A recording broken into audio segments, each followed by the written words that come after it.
Quero falar nessa noite sobre a superficialidade da fé.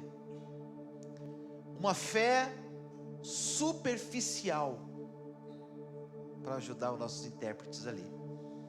Uma fé superficial, algo superficial, algo que não está fixo, algo que não está firme, mas algo que está superficial.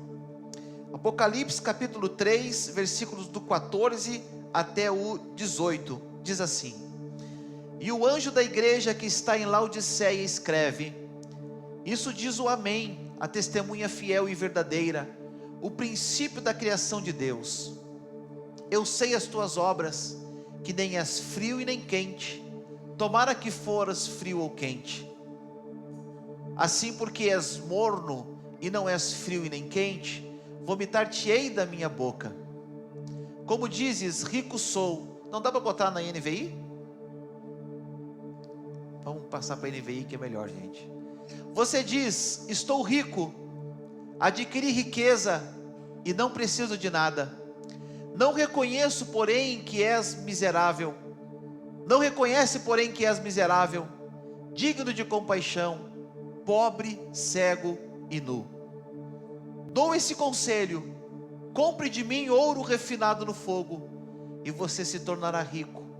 Compre roupas brancas, e vista-se para cobrir a sua vergonhosa nudez, e compre colírio, para ungir os seus olhos e poder enxergar.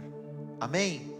Diga assim comigo: compre roupas brancas, e vista-se para cobrir a sua nudez. O sentido aqui, eu não vou falar sobre a igreja de Laodiceia, mas o sentido aqui para esta igreja é que ela precisa deixar e abandonar uma vida superficial. Essa igreja está vivendo uma vida superficial. Ela não é quente e ela não é fria, ela é morna. O que Deus está dizendo para ela é que ela precisa vencer a superficialidade, que ela precisa deixar de ser fria ou que ela precisa deixar de ser morna. Ela precisa ser fria ou quente, ou vai ou desce, ou sobe o morro ou desce o morro. E a gente cantava antigamente: sobe o morro, desce o morro, carregando a minha cruz, né? A gente, quando olha para a igreja de Laodiceia, fazendo um resumo rápido, Deus está dizendo: olha, abandona essa vida superficial que vocês têm, vistam-se com roupas brancas, mudem o seu jeito de ser, mude a sua forma de ser, porque a forma que vocês estão não está boa. Possivelmente essas pessoas dessa igreja de Laodiceia, na Ásia, que hoje não existe mais, a não ser as suas ruínas, certamente dessa igreja, essas pessoas que ali tiveram, talvez tiveram uma experiência de um novo nascimento com Deus, talvez conheceram o Senhor, talvez fizeram um curso de bem-vindos, talvez fizeram um curso crescendo na fé, talvez conheceram um pouco o Senhor, conheceram um pouco os costumes de Deus, se tornaram uma nova criatura, desceram as águas do batismo, e a princípio deveriam ter nascido de novo, mas elas não conseguiram se deixar transformar pelo Evangelho. A transformação que o Evangelho faz na vida de uma pessoa, os crentes dessa igreja de Laodiceia não conseguiam experimentar, porque as vestes deles estavam sujas, e eles não estavam agradando o Senhor, porque a fé deles era uma fé superficial. Eles não conseguiram firmar os pés no caminho do Senhor. E quando eu falo de uma fé superficial, eu me lembro de uma passagem bíblica de um dos discípulos de Jesus, que por ter uma fé superficial, acabou ficando nu. Você já sabia disso? Sabia que além de José, que teve que correr e a roupa foi rasgada, teve um discípulo também que quando deu no pé ficou nuzão da vida? Peladão, gente, sem nada.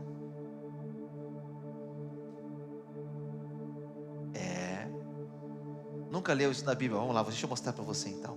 Marcos, capítulo de número 14 e versículo de número 43. Vamos ler aqui no nosso telão. Marcos 14, 43. Diz assim. Opa, não é esse aí. Aqui. Enquanto ele ainda falava, apareceu Judas. Lembra de Judas, né? O que traiu Jesus, né? Apareceu Judas, um dos 12. E com ele estava uma multidão, armada de espadas e varas, enviadas pelo chefe dos sacerdotes, mestres da lei e líderes religiosos. O traidor havia combinado um sinal com eles. Aquele a quem eu saudar com um beijo é ele, prenda-no e leve-no em segurança. Dirigindo-se imediatamente a Jesus, Judas disse: mestre, e o beijou. Os homens agarraram Jesus e o prenderam. Então um dos que estavam por perto puxou a espada e o feriu. E a gente sabe que esse é quem? Pedro. O evangelho de João revela que é Pedro, né? Os outros evangelhos não falam, mas João diz que é Pedro. Então Pedro puxou a espada e feriu o servo do sumo sacerdote, decepando-lhe a orelha. Disse Jesus: estou eu chefiando alguma rebelião, para que vocês venham me prender com espadas e varas? Todos os dias eu estive com vocês ensinando no templo, e vocês não me prenderam, mas as escrituras precisam ser cumpridas. Alguém já leu esse texto até aqui alguma vez? Quem já leu esse texto alguma vez? Seja em Marcos, seja em Lucas, seja em João ou seja em Mateus. Quem já leu? Muito bem. Vamos para o versículo 50. Então todos o abandonaram e fugiram. Quem abandonou e fugiu? Todos. Parece aula de português, né? Todos abandonaram e fugiram. Um jovem, vestindo apenas um lençol de linho, estava seguindo Jesus. Quando tentaram prendê-lo, ele fugiu nu, deixando o lençol para trás. Amém? Essa passagem só encontra em Marcos. Nós não temos como olhar para esse texto, nós não temos como olhar para essa passagem de uma forma natural, mas nós temos que olhar para essa passagem com uma visão espiritual do que ela realmente significa para cada um de nós, e o que ela realmente deseja nos falar. Possivelmente esse jovem seja João Marcos, não sei, possivelmente, alguns estudiosos acham que é. Possivelmente esse jovem morava próximo ao Monte das Oliveiras, no local próximo ao Getsêmani, aonde estava Jesus. Mas isso é irrelevante. O que é relevante para nós é que no momento em que tentaram pegar esse jovem e o agarraram, ele perde o lençol que ele estava envolvido e ele fica nu, sem roupa alguma. Por quê? Porque ele estava envolvido somente com um lençol. Ele não estava vestido, ele estava enrolado em um lençol. E por causa disso, por causa dessa situação, quando o agarram, ele perde a sua roupa, ele perde esse lençol, e as suas vergonhas ficam descobertas. Quando nós nos preparamos para vir à igreja, nos preparamos para vir para o culto, nenhum de nós vai lá e escolhe o melhor lençol do seu enxoval, do seu guarda-roupa. Não. Você vai lá e escolhe a sua melhor roupa.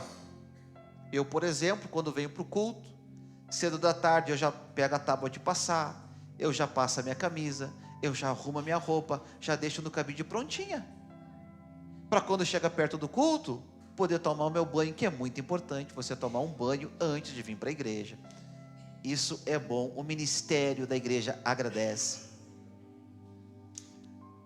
E nós botamos uma roupa bonita, uma roupa boa, uma roupa melhorzinha. Eu até gravata botei hoje, mas eu estava ali no primeiro culto e comecei a ficar sufocado. E eu tive que tirar a gravata, gente. Glória a Deus. E se a mensagem não for boa, é porque eu estou sem gravata, viu? Mas a gente se prepara para vir a um lugar cultuar a Deus. Mas a gente não vem de qualquer jeito. A gente não pega uma roupa qualquer e bota e vai.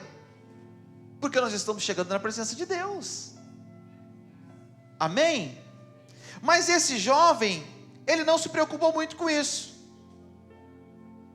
Certamente ele viu aquele barulho todo de soldados chegando, indo. Possivelmente ele morava ali perto. Quando ele viu aquilo tudo, ele rapidamente pega o que ele estava por perto, que era um lençol. Se eles pegam o lençol e ele estava sem roupa, é porque ele estava sem a roupa em casa, certamente já dormindo, já pronto, já no seu quinto, sexto sono. E ele vê aquilo tudo, ele simplesmente se enrola no lençol e sai correndo para ver o que está acontecendo com Jesus. E eu quero transformar isso e trazer isso para um sentido espiritual para a nossa vida. E eu quero perguntar para você, quando acontecer conosco o que aconteceu com esse jovem, porque esse jovem ele não fazia ideia do que estava acontecendo, mas quando ele chega lá, ele vê Jesus, ele vê os soldados, ele vê Pedro irado, com a espada na mão, e querendo acabar com todo mundo, ele vê aquela cena, e ele se envolve naquele negócio. O que estão fazendo? O que é isso? O que houve? Eu moro aqui e eu quero saber. E quando pegam ele tem que sair correndo, fugindo, porque todos fugiram. Todos abandonaram Jesus, todos fugiram daquela cena. A questão é que quando ele fugiu, o lençol ficou, e ele teve que fugir nu, sem roupa alguma. E eu quero perguntar para você uma coisa: se fosse você que estivesse no lugar desse jovem, se fosse você que estivesse naquele momento, e você fosse pego também numa surpresa dessa, e o seu lençol ficasse para trás, o que estaria exposto? O que estaria sendo exposto naquele momento? Falando no sentido espiritual, o que é exposto de nós, quando o lençol ele é retirado de cima da gente? O que fica exposto quando a nossa fé é provada? O que fica exposto quando o inimigo ele vem nos atacar? O que fica exposto? Porque o Senhor diz que a nossa vestimenta não deve ser um lençol. Deve ser o quê? Roupas, diga comigo, roupas brancas. É o texto que nós lemos de Apocalipse. Que nós precisamos estar vestidos com roupas brancas e não com lençol. Então o lençol ele não faz parte da vestimenta do crente. O lençol ele serve somente para encobrir, para dar uma tapeada, para encobrir alguma coisa urgentemente. Mas crente ele se veste com roupas brancas. E eu quero, em cima desse texto, extrair aqui alguns ensinos para nós nessa noite. E o primeiro deles é dizer para você que nós não podemos viver uma vida cristã, não podemos nos preparar para uma vida cristã como nós nos preparamos para dormir. A gente não pode viver uma vida cristã como a gente estivéssemos dormindo. Esse jovem ele estava preparado para quê? Para dormir. Estava em casa,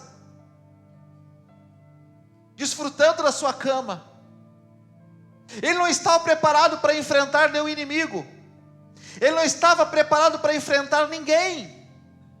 Ele simplesmente estava preparado para dormir naquele momento. Eu pergunto, nós estamos preparados para o quê? Se o inimigo ele vier nos enfrentar hoje, nós estamos preparados para enfrentar o inimigo? Ou nós estamos preparados simplesmente para dormir? Jesus ele estava onde, gente? Jesus ele estava lá no Getsemane,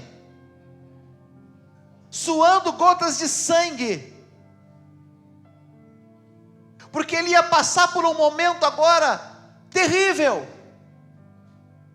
Ele ia passar pelo momento de maior sofrimento da sua vida, daqui a alguns instantes. E ele está lá suando gotas de sangue, clamando a Deus. E o jovem está onde?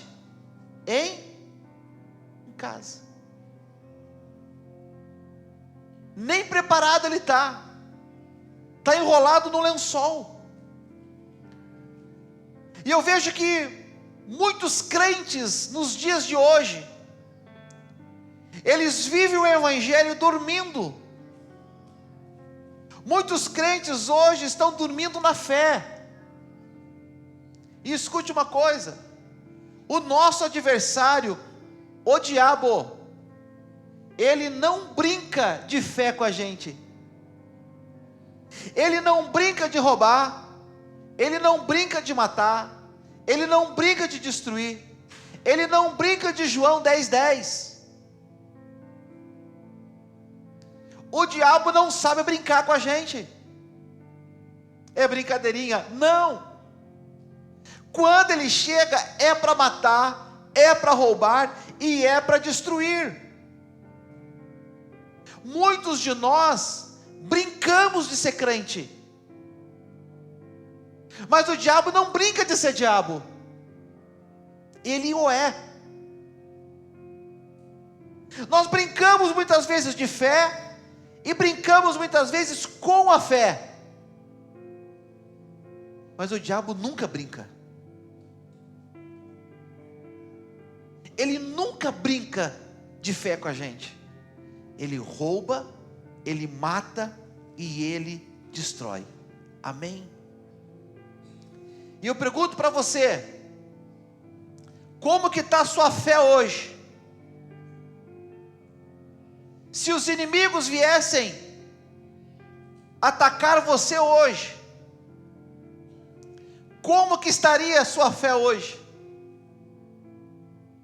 Agora, se o inimigo viesse atacar você agora, como que você estaria vestido? Como que você estaria preparado? O cristão precisa estar preparado sempre. Apocalipse 22, o Senhor diz: eis que eu venho em breve, e feliz é aquele que guardar as palavras da minha profecia, que tiver preparado. Eis que eu venho em breve. O próprio Senhor diz: olha, eu estou vindo. O meu preparo não é um preparo somente para batalhas. O meu preparo não é um preparo somente para lutas, para guerras. Mas o meu preparo é um preparo para salvação. O meu preparo é um preparo para ir morar no céu com Jesus. Eu não estou preparado somente para enfrentar o inimigo. Se o inimigo vier, eu vou enfrentar ele sim, mas eu tenho que estar preparado para o Senhor, porque Ele diz: eis que eu venho em breve. Eu vou vir. E se for hoje? Se for agora, depois do culto? Se Ele não esperar nem o final do culto, se Ele vier no meio do culto, gente: ah, eu estou na igreja, então eu estou bem. Será? Será que se Jesus viesse agora buscar a igreja, alguns de vocês não ficariam? Eu acredito que sim.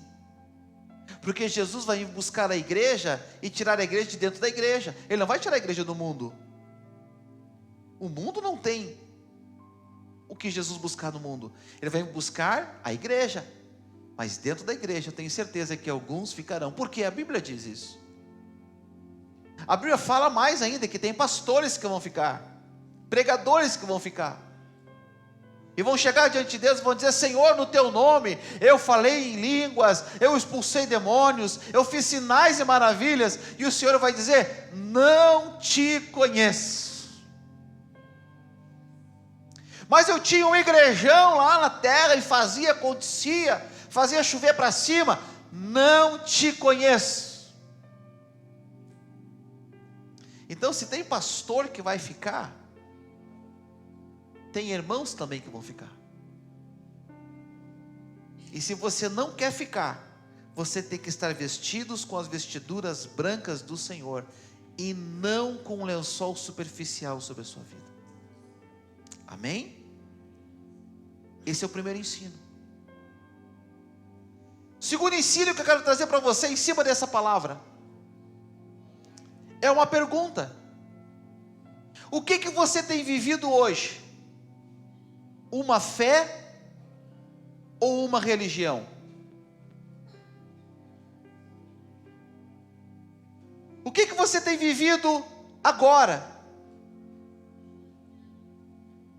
Você tem vivido uma fé ou você tem vivido uma religião? Esse jovem, que era um discípulo de Jesus, enquanto Jesus estava no Getsemane, num dos momentos mais importantes da vida de Jesus, ele estava em casa dormindo. Talvez para esse jovem era suficiente ele dizer que era discípulo de Jesus, mas não acompanhava Jesus. Para ele talvez era suficiente saber que Jesus estava lá em cima do monte orando. Para ele talvez era suficiente o fato dele dizer: olha, uma vez por semana eu vou lá em Jesus escutar ele. Ele vivia uma religião, a religião do caminho, que essa era a denominação que se dava para quem seguia Jesus, que seguia o caminho. Talvez era moda, talvez trazia um status diferente, talvez era bom, talvez aqueles que seguiam a Jesus, eles eram vistos de uma forma diferente, e talvez esse jovem se aproveitou desse momento. Ele não estava vivendo uma fé, ele estava vivendo uma religião. Diferente de Pedro. Quando os soldados vieram até Jesus, onde é que estava o jovem? Em casa dormindo. Onde é que estava Pedro, gente? Do lado de Jesus. Essa é a diferença de fé para religião. Pedro, tudo bem, ele não era para ter feito o que fez, mas Pedro estava preparado para a guerra, preparado para a batalha, porque na primeira oportunidade ele puxa uma espada, ele vai lá, decepa a orelha do soldado, e Jesus: ei, calma Pedrão, não é assim que se resolve as coisas. Vou ter que resolver aí o negócio que tu fez agora. Cadê a orelha? Cata a orelha aí, traz aqui a orelha, me dá aqui a orelha. Vem cá, soldado. Arruma aqui, foi mal, não leva em conta o que Pedro fez aí, que ele está nervoso. A fé, ela é representada por quem está com Jesus, e a religião é representada por quem está em casa. A roupa de Pedro não foi tirada, não foi arrancada, e ele ainda enfrentou os soldados, porque ele estava bem vestido, preparado. Mas aquele moço que vivia uma religião ficou nu. Esse grande exemplo entre a fé e a religião precisa ser observado por cada um de nós, porque a gente coloca um monte de justificativas para não viver uma fé, e sim uma religião. Pastor, mas eu vou ao culto uma vez por mês. Religião. Pastor, quando eu preciso de uma bênção, eu vou lá e eu recebo uma oração. Religião. Religião é algo que você vai esporadicamente. Religião é algo que você procura quando tem algum tipo de interesse. Religião é algo que você corre atrás quando você necessita de alguma coisa. Religião é quando você não quer mudar alguma coisa na sua vida e simplesmente quer botar um lençol por cima e dizer: deixa assim que está tudo bem. Ninguém sabe, ninguém está vendo, ninguém me conhece. Isso é religião. Mas fé é quando eu mudo. Fé é quando eu me transformo pela renovação da palavra. Religião é como a igreja de Laodiceia, que se acabou, que se terminou, que virou ruínas, não prevaleceu,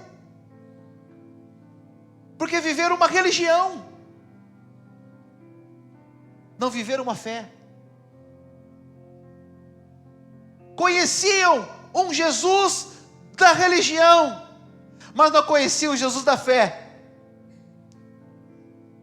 E a pergunta que eu faço para você nessa noite: você está vivendo uma fé, ou você está vivendo uma religião? Porque se você está vivendo uma religião, existem várias opções, não é só Jesus. Existe Buda, existe Maomé, existe o Espiritismo, existe um monte de opção. Se você quiser só religião, existe um monte de lençol diferente. Agora, se você quer viver a fé, aí é só uma, aí é só Jesus Cristo. Aí é Monte Getsemane, não é em casa. Não há mais tempo da gente brincar de religião, irmãos. Nós não temos mais tempo de brincar de religião, porque o diabo não está brincando de diabo. O diabo não brinca de paintball com a gente. O diabo não brinca de lutinha, não brinca de lutinha com a gente. O diabo não brinca de Grêmio e Inter com a gente, não. O diabo não brinca de série A e de série B, não. Ele não sabe brincar, ele só sabe destruir.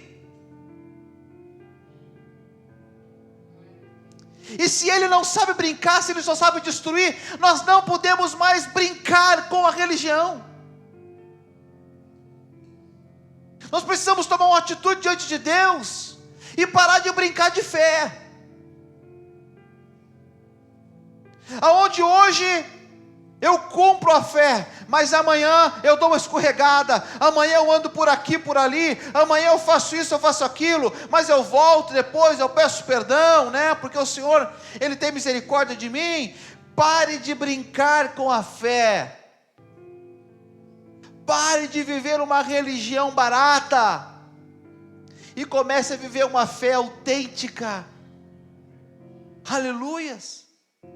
Pare de viver uma fé superficial, algo raso, algo barato, mas comece a viver uma fé profunda, uma fé de entrega, uma fé de vestes brancas verdadeiramente.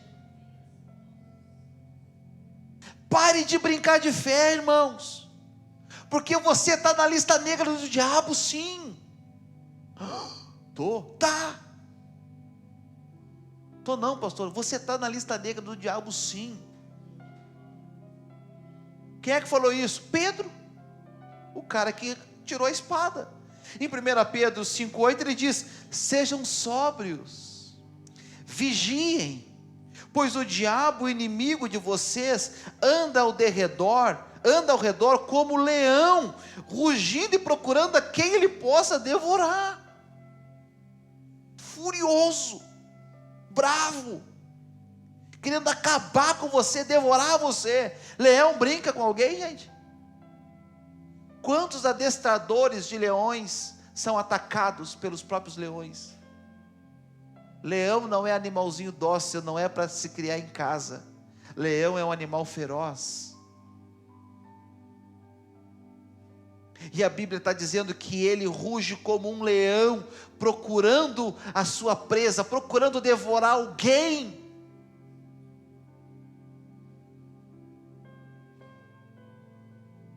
Nós precisamos entender, irmãos, que não podemos ter uma fé rasa. Efésios 5, o escritor dos Efésios diz: olha, desperta você que dorme.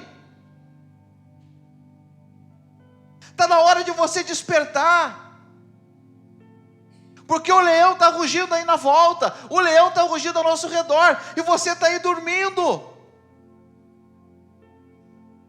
Não há mais tempo da igreja do Senhor, salva e redimida por Cristo, viver uma fé superficial, viver uma religião superficial. Está na hora de nós nos vestirmos com as vestes brancas do Senhor, para não fazermos parte de uma igreja fria, de uma igreja gelada, de uma igreja sem fé, de uma igreja morna, a ponto do Senhor querer vomitar.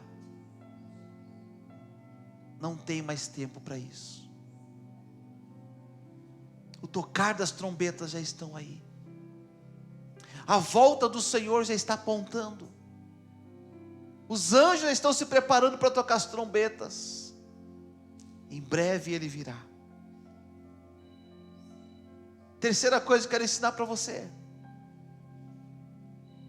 é que quem não observa as advertências do Senhor, quem simplesmente acha que não tem nada a ver, que não tem problema nenhum, não, isso aí não é para mim, isso aí não tem nada a ver com o que eu estou vivendo hoje. Quem não observa as advertências do Senhor, corre o risco de ficar nu. E esse nu você já entendeu, que é o nu de perder, que é o nu de estar longe de Deus, que é o nu de estar à mercê do inimigo. Porque alguns dias antes, Jesus avisou a eles, inclusive esse jovem, foi avisado por Jesus, porque em Marcos capítulo 13 e verso 33, Jesus, Ele está com os discípulos à mesa, antes de ir para o Getsêmani, e o que Ele fala para Jesus? O que Jesus fala para eles? Ele diz assim, Marcos 13, 33, Ele diz: fiquem atentos, vigiem, vocês não sabem quando virá esse tempo. Se ele vier de repente, que não os encontre, o quê? O que diz ali? Dormindo. Se ele vier de repente, que não encontre vocês dormindo. E o que eu lhes digo a todos: vigiem. Jesus avisou. E tem um ditado que diz: quem avisa amigo é. Jesus é o nosso amigo, e talvez Jesus está nos avisando hoje: para de brincar de fé. Jesus disse: olha, que quando chegar o tempo, quando vier esse tempo, que vocês não sejam pegos dormindo. O que o jovem fez? Isso aí não é para hoje, não, isso aí não é para agora. Quanto crente que está vivendo assim, não, antes de Jesus vir vai dar tempo de eu consertar minha vida. Não, na semana que vem eu me arrependo dos meus pecados, eu vou fazer o seguinte, pastor, eu vou consertar algumas coisas na minha vida, que tem uns enredos aí, feio, eu vou arrumar lá, e depois eu venho andar nos caminhos de Jesus. Talvez não dê tempo. Sabe que nós passamos uma experiência muito ruim uma vez. Eu era jovem, e nós estávamos num culto, e o pastor estava pregando, e naquele culto o pastor disse: existe alguém aqui que quer aceitar Jesus, quer entregar a vida para Jesus hoje? E ninguém levantou a mão. Aí o pastor disse: eu quero perguntar de novo, porque tem uma pessoa aqui que Deus quer salvar hoje. E ninguém levantou a mão. Daqui a pouquinho o pastor disse: jovem, você que está aí, você não quer aceitar Jesus hoje? O jovem disse: pastor, eu quero, mas não hoje. Fazer o seguinte: domingo que vem eu venho, Porque assim, eu entendi a palavra, eu entendi tudo, mas eu tenho umas coisas para resolver. Eu tenho um monte de coisa, eu estou fazendo um monte de coisa errada que não agrada a Deus. Essa semana eu vou consertar tudo isso. E domingo que vem eu venho e vou aceitar Jesus e vou ser crente daqui para frente. E o pastor, não, aceita hoje. Ele, não, pastor, as coisas que eu tenho para resolver, Jesus não pode estar comigo. E ele, não, pastor, insistiu, moço, não faz isso, assim, ó, leva Jesus para casa contigo, deixa ele te ajudar a resolver. Pastor, domingo que vem, hoje não. Termina o culto, todo mundo vai embora. Aquele moço pega o ônibus e vai embora para casa. Quando ele desce do ônibus, ele atravessa e um carro bate. E ele morre na hora. Pastor, está me assustando. Era uma oportunidade de Deus sobre a vida dele. E era a última. Jesus avisou. Jesus tem nos avisado, irmãos. Há muito tempo, prepara-se, igreja. Eis que eu estou às portas. Jesus tem nos preparado, Jesus tem nos avisado, Jesus tem dito, gente, eu vou vir buscar a igreja. E tem gente que está com o lençol branco por cima, dizendo, não, mas não é esse ano ainda. Eu tenho que votar primeiro, e se não der tempo de votar, se ele vier antes. Pastor, será que vai vir? Eu não sei, nem Jesus sabe, nem o Filho sabe o dia, só o Pai. Mas tem uma coisa, o Filho está ansioso, está preparadão, está lá. Eu fico olhando aquele pessoal correndo na rua, né? Eles estão correndo, aí quando eles chegam na esquina, eles ficam assim, ó, né? E eu fico, poxa, se aí eu já vou descansar, já vou, né? Não, eles ficam aqui, ó, porque eles não querem esfriar, eles não querem perder o pique. O crente tinha que ser assim. O que está fazendo? Estou esperando Jesus. Estou esperando Ele. Não, dá uma sentada. Não, eu não posso, porque Jesus, Ele está lá, está pronto. A hora que o Pai falar, a Bíblia diz que é num piscar de olho. E no piscar de olho eu tenho que estar entre um pé e outro, eu não posso estar parado. Não tem tempo de estar parado, não tem tempo de estar esperando. Hoje é noite de jogar o lençol e se vestir com vestes brancas. Aleluias. Como que você está vestido hoje? Qual é a tua aparência hoje? Sabe que é muito fácil confundir túnica e lençol. Eu, pelo menos, quando olho para aqueles sheiks lá, dono do PSG, e vejo eles chegando no estádio, né? Vestidão com aqueles lençol. Aí o irmão Alisson estava aqui e disse, pastor, não é lençol, é algodão egípcio. E para mim é lençol. Talvez eu, pela minha ignorância, não veja a diferença do lençol para o algodão egípcio. Ou talvez eu ache que não há uma diferença de uma túnica para um lençol, porque aquele jovem, ele talvez pensava, não tem diferença nenhuma uma túnica de um lençol, porque é noite, ninguém vai perceber que é um lençol e não uma túnica, eu só vou ali e já volto, eu só vou dar um pulinho ali, ver o que está acontecendo, eu já volto para a cama dormir. Ei, cuidado! Eu só vou dar um pulinho ali, vou dar uma pecadinha hoje, mas amanhã eu volto para os caminhos do Senhor. Eu só vou ali, dar uma saidinha com aquela mulher, com aquele homem, mas é só uma saidinha, e eu já volto para os caminhos do Senhor. Nessa saidinha você pode ficar nu. Eu só vou dar uma visitadinha nesse site, só hoje, só mais uma vez, ninguém está vendo. Até porque eu boto aqui no anônimo. É anônimo? Privado? Escondido? Ninguém vai ver. Ninguém está vendo, ninguém está olhando. Eu vou botar o lençol por alguns minutos só para ir ali correndo. É uma desviadinha só, é um tempinho só. Talvez não dê tempo de voltar para casa. Talvez o inimigo pegue você no meio do caminho. Ou talvez Jesus volte nesse meio tempo. É difícil diferenciar a túnica do lençol, porque é muito parecido, ainda mais à noite. Mas a grande diferença das nossas vidas, sabe o que é? Quando nós somos descobertos. Quando se tira o lençol de cima de nós, o que aparece, gente? Qual é o tipo de crente que aparece na hora das lutas? Qual é o tipo de crente que surge na hora da dificuldade? Qual é o tipo de fé que surge na hora que ela é aprovada?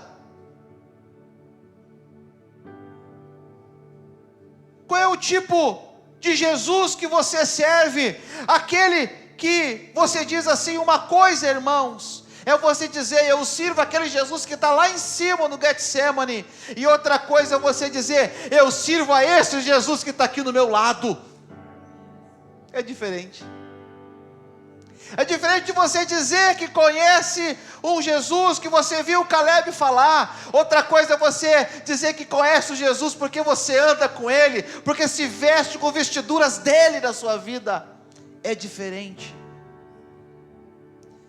Que tipo de marido você é quando o lençol é tirado? Que tipo de pai, de mãe você é quando o lençol é tirado? Talvez aquele jovem pensava, vou só dar um pulinho ali. Talvez seja tarde para você dar um pulinho. Eu quero terminar nessa noite dizendo para você, dando para você alguns conselhos. Nós precisamos entender uma coisa antes disso. O fruto não sustenta a árvore. Eu não conheço nenhuma árvore que é sustentada pelo fruto. O fruto pode ser o mais lindo possível, o mais bonito possível. O fruto não sustenta a árvore. O que sustenta a árvore é a raiz. Se a raiz não for profunda, não for forte, qualquer ventinho que vem derruba a árvore com qualquer fruto que ela tenha por cima. Agora, se a raiz for forte, se a raiz for profunda, o vento não derruba. O temporal que teve derrubou um monte de árvores aí, porque suas raízes não estavam profundas. Mas milhares e milhares de árvores resistiram ao vento, porque suas raízes estavam fortes. Não é o fruto que determina a fortaleza da árvore, é a raiz. Pastor, eu sou uma pessoa boa, eu sou uma pessoa direitinha, eu não faço nada de errado, o meu fruto é lindo e maravilhoso. Mas talvez você não tenha raiz. Talvez no primeiro vento você pode ser levado. Eu quero dar para você 6 conselhos. São conselhos rápidos, até meia-noite eu termino. Fecha a porta aí, irmãos, não deixe ninguém sair. Primeiro conselho: invista na sua essência e não na sua aparência.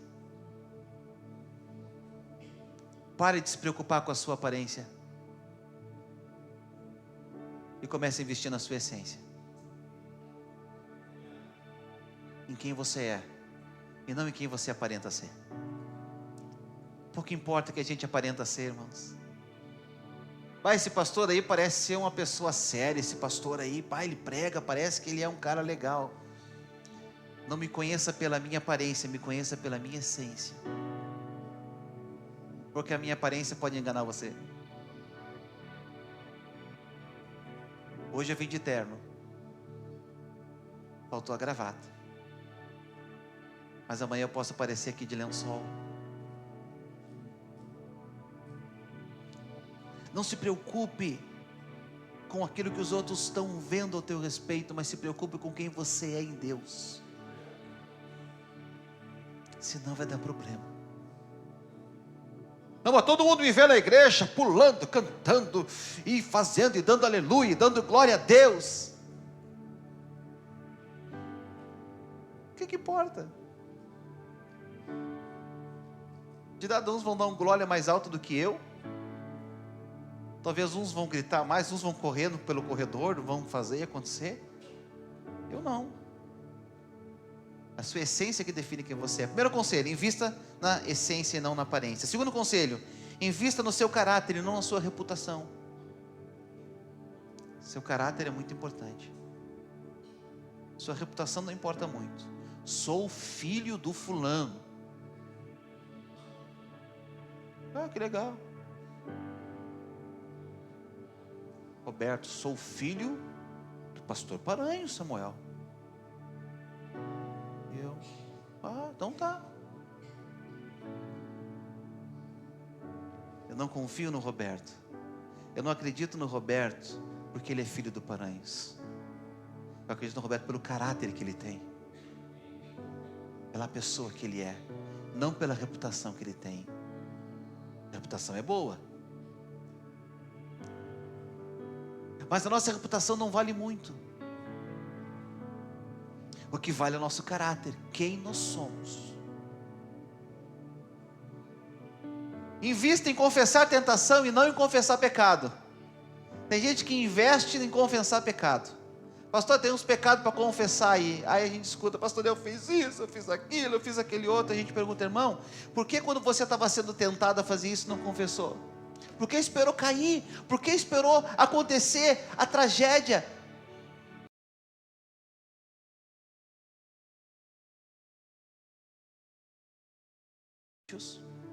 Capítulo 1 e versículo 12. Olha que interessante esse texto aqui, irmãos.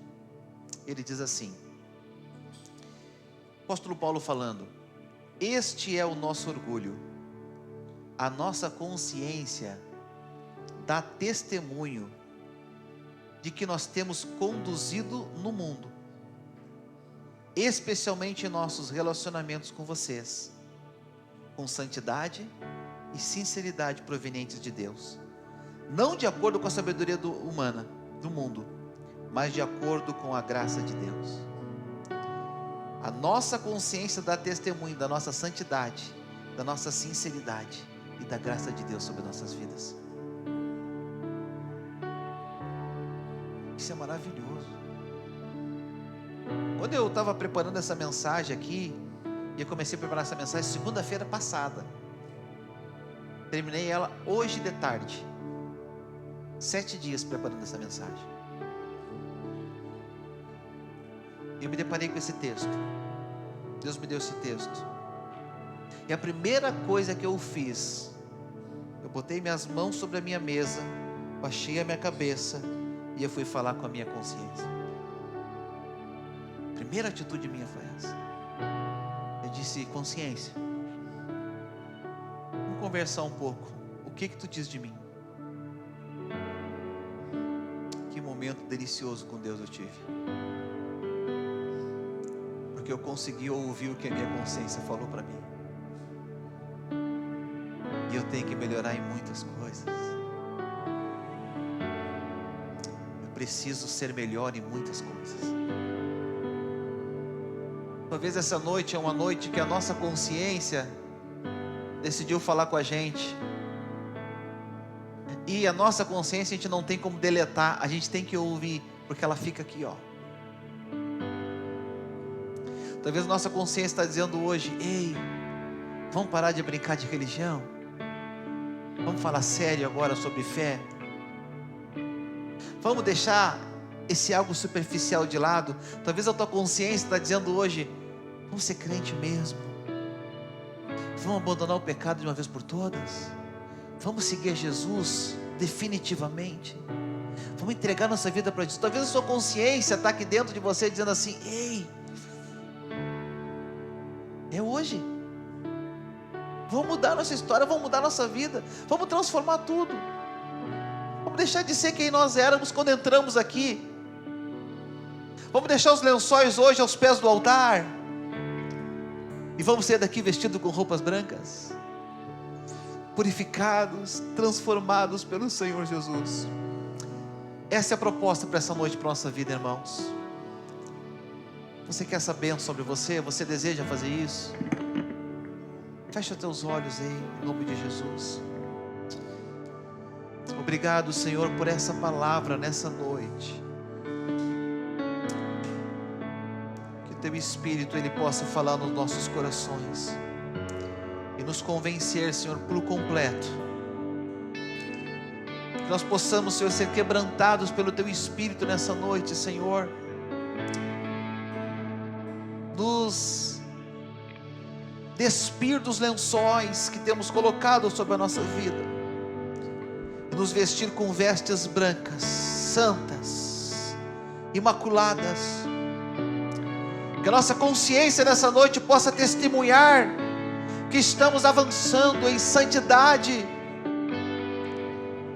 Que a nossa consciência nessa noite possa testemunhar que estamos melhorando, que estamos avançando na fé.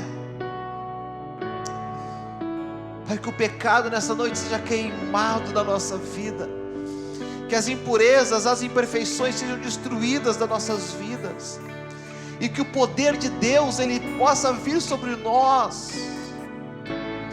e nos transformar por completo, Senhor.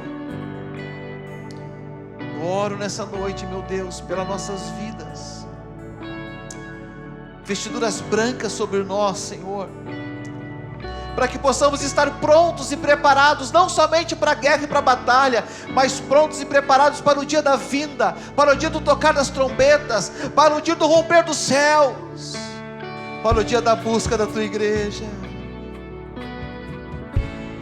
Xaramagarabarasti, xaramaconarabagara.